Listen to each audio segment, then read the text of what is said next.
Merhaba arkadaşlar, ben Muhammed Özkaya ve bugün sizlerle birlikte evime geldik.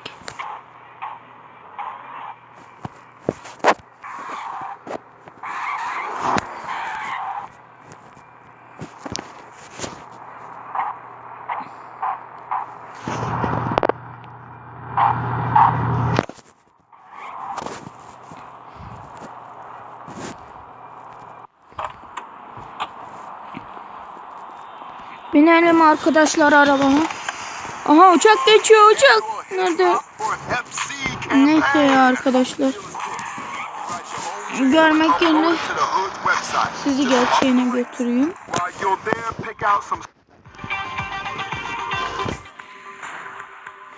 Şimdi arkadaşlar haritayı açtık.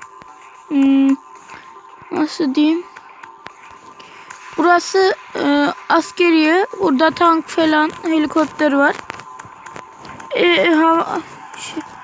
Havalimanı ise buldum.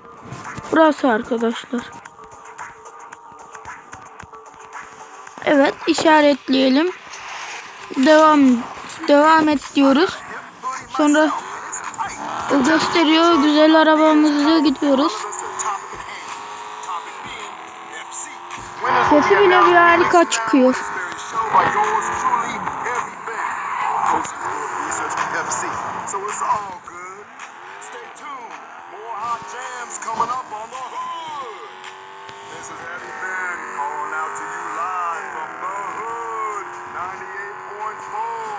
Herkese bin basıyoruz arkadaşlar. Çok hızlıyız.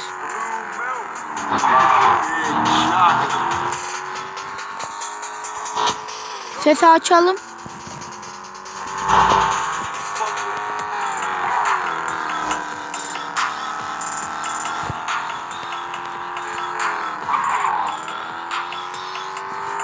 Yo yo yo. İşte budur şarkı. Bazı arkadaşlar bu şarkı nereden geliyor diyorlar. O şarkı sol altta radyo var. Oradan açılıyor.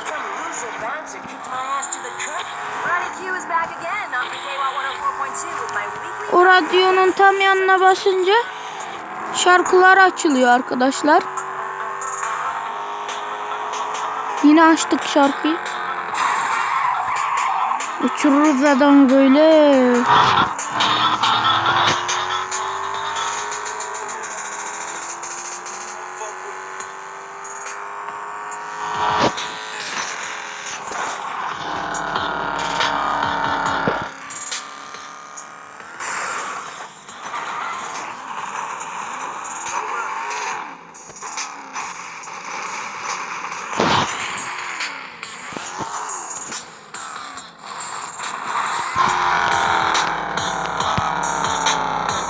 Yo.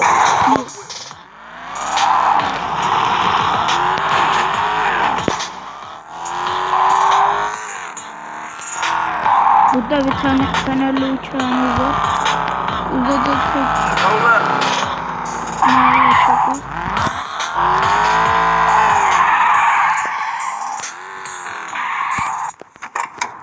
Şimdi indik arkadaşlar. Radyo falan gitti işte. Bir aracın yanına gittiğimizde sonradan eklenen bir kapı işareti var. Ona basıyoruz ve gidiyor. Araca bindikten sonra sol tarafta bir kulp gibi bir şey var. Sola yapınca sola dönüyor. Sağa yapınca sağa dönüyor. Alta yapınca yukarıya çıkıyor. Yukarıya yapınca alta iniyor. Sonra sağ taraf altta geri var. Onun üstünde jeti kontrol eden şey var. Jeti hızlandırmak için. Şu an yukarıya basıyorum. Aşağı inmeye başladı. Aşağı basıyorum. Yukarıya çıkmaya başladı.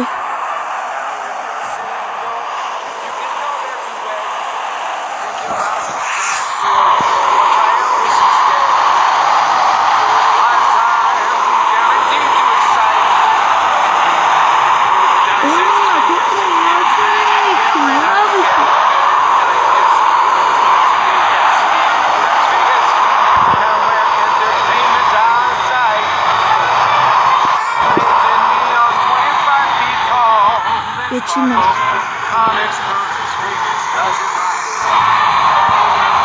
Aha. Askeriye demiştim.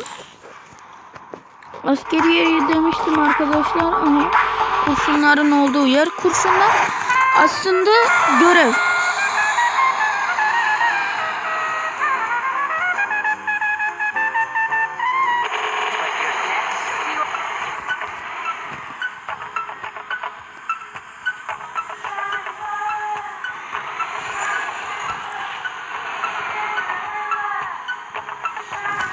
Aha.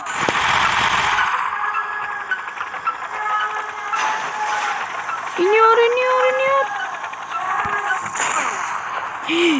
Öldük ya. Neyse arkadaşlar. Bir de hastane faturası oluyor. Ve bu kadar arkadaşlar. Görüşmek üzere.